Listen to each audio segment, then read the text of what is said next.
देश में बाबाओं के नाम पर व्यभिचारों का अड्डा चलाने वाले कई बाबाओं का खुलासा हो चुका है। आशाराम से लेकर राम रहीम तक कई महिलाओं से अवैध संबंध रखने वाले बाबाओं के बारे में जानकारी आई है। नया बाबा महाराष्ट्र से आया है, अशोक खैरात, जो अपने आप को ज्योतिषाचार्य कहता है और उसके मामले में माना गया है कि कई महिलाओं से उसने अवैध संबंध बनाए, ब्लैकमेल किया उनको। इन्हीं मामलों में एक रिपोर्ट अग्नि आलोक न्यूज के लिए अशोक खैरात क्या था, अशोक खैरात ने किस तरह से महिलाओं को अपनी गिरफ्त में लिया, उनसे अवैध संबंध बनाए और उनको ब्लैकमेल करने तक की कोशिश की। अशोक खैरात के संपर्क में आने वाली महिलाओं में कई राजनीतिक रूप से हैसियत वाली महिलाएं थी और उन्होंने अपनी हैसियत को दांव पर लगाकर बाबा अशोक खैरात से संपर्क बनाए। महाराष्ट्र के अशोक खैरात उर्फ भोंदू बाबा के खिलाफ यौन उत्पीड़न मामले की जांच चल रही है। एसआईटी इस मामले में जांच कर रही है। जांच के दौरान कई अहम खुलासे हो रहे हैं। अब खैरात को लेकर एक और बड़ा खुलासा हुआ है। जांच में सामने आया है कि भोंदू बाबा अपने स्टाफ से कोड लैंग्वेज में बात करता था। खैरात का स्टाफ उसके हर एक इशारे को समझ जाता था। वो महिलाओं को इलाज के लिए अपने ऑफिस में बुलाता था। शुद्धिकरण के नाम पर वो उनके साथ गलत काम करता था। जैसे ही कोई महिला उनके केबिन में आती थी तो वह झूमर की लाइट को बंद कर देता था। यह उसके स्टाफ के लिए एक कोड वर्ड होता था। इसका मतलब होता था कि केबिन के अंदर नो एंट्री। इससे स्टाफ समझ जाता था कि अंदर महिलाओं का शोषण हो रहा है। आरोप है अशोक खैरात पर, लेकिन शाही जिंदगी जीने का भी अंदाजा है। उसका जो फार्म हाउस बना हुआ है वह 18 करोड़ का बताया जाता है। वीआईपी लोगों से उसके रिश्ते थे, महिलाओं का यौन शोषण करता था और ऐसे कई आरोप उनके ऊपर लगे हैं। मीरगांव के संतोष हिंगे अशोक खैरात के बारे में बात कर रहे थे। मीरगांव नासिक जिले के सिन्नर तालुका का एक गांव है जिसकी आबादी लगभग 2500 है। इसी गांव में खैरात ने शिवनिका संस्थान की स्थापना की है। महिलाओं का यौन शोषण करने के मामले में पुलिस ने गिरफ्तार किया है अशोक खैरात को और नासिक जिला एवं सत्र न्यायालय में प्रस्तुत किया है। प्रस्तुत की गई रिपोर्ट के अनुसार रूपाली चाकणकर से भी उनके संबंध थे और आरोपों से घिरने के बाद रूपाली चाकणकर ने इस्तीफा दे दिया है। महिला आयोग की अध्यक्ष थी और राकपा की महिला विंग की भी अध्यक्ष थी। अशोक खैरात के बारे में बताया जाता है कि धार्मिक अनुष्ठानों और पूजा के नाम पर महिलाओं के यौन शोषण के आरोप उस पर लगे हुए हैं और उसे लेकर कई बातें सामने आ रही है। जहां पर उनका शिवालिका संस्थान बना हुआ है उसी के आसपास उसी गांव में करीब 50 से ज्यादा एकड़ जमीन उन्होंने खरीद रखी है और वे भक्तों से पूजा पाठ और कर्मकांड करवाते थे। 10,000 रुपया उनसे समय तय करने के लिए फीस थी और 10,000 से 1 लाख रुपए तक में वे पत्थर बेचते थे। जिन महिलाओं से संबंधों को लेकर अशोक खैरात लगभग 1.5 किलोमीटर दूर अशोक खैरात का फार्म हाउस है, पूरी तरह पत्थर से बना हुआ है। पहले यहाँ शेड जैसी छोटी सी कोठरी बनाई गई थी, लेकिन अब यह 3 से 4 मंजिला फार्म हाउस बन चुका है। लेकिन उनके संबंधों को लेकर तरह करोड़ रुपए बताई जाती है। खबरें आ रही है।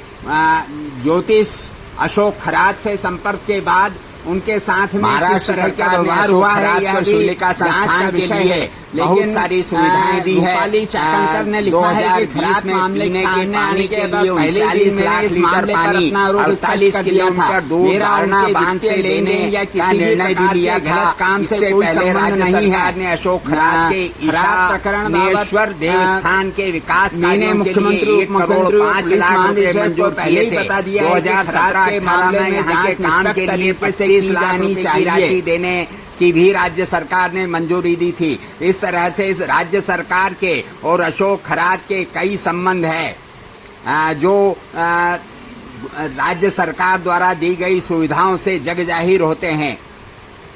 जांच में यह भी सामने आया है कि अशोक खैरात के पास कुल 40 करोड़ 87 लाख रुपए की संपत्ति है।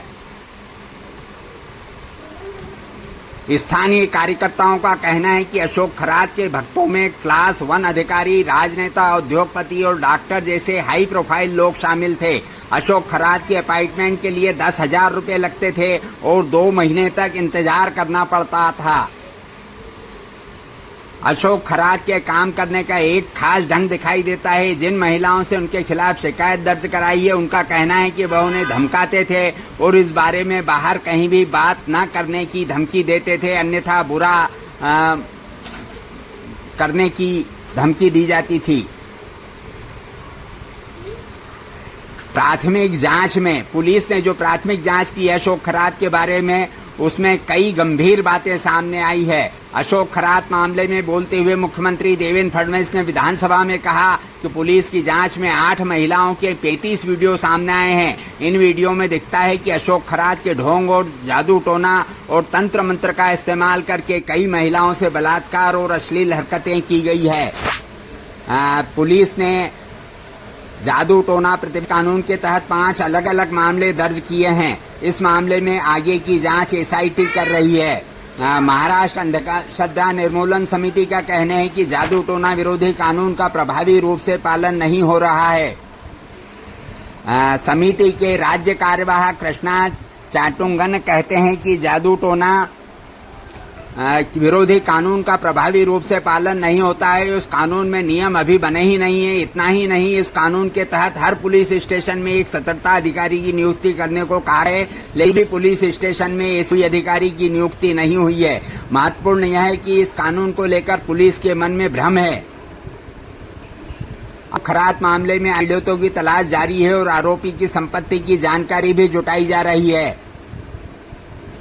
अशोक खरात के पक्ष में आए सरकारी फैसले और उनके साथ कई हाई प्रोफाइल लोगों की खिंचवाई गई तस्वीरों के कारण यह सवाल भी उठने लगा है कि क्या उन्हें राजनीतिक संरक्षण प्राप्त है।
कोई कार्रवाई नहीं करती। कोई इक्का दुक्का बाबा चला जाता है, उसके बाद फिर कुछ सुनता नहीं है।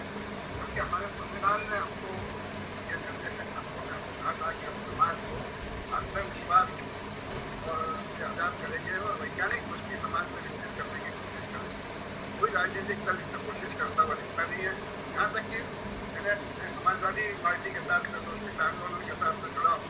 सिर्फ महाराष्ट्र में इसके ऊपर काम हुआ, महाराष्ट्र में थोड़ा बहुत इसके ऊपर काम हुआ है, अंधश्रद्धा स्थिति बनी है और वैज्ञानिक उत्साह और वैज्ञानिक निष्ठा लोगों के बीच में ले जाने के लिए तरह तरह के कार्यक्रम को है राजनीतिक दलों को शिक्षण भी करना चाहिए, जो भूल गए।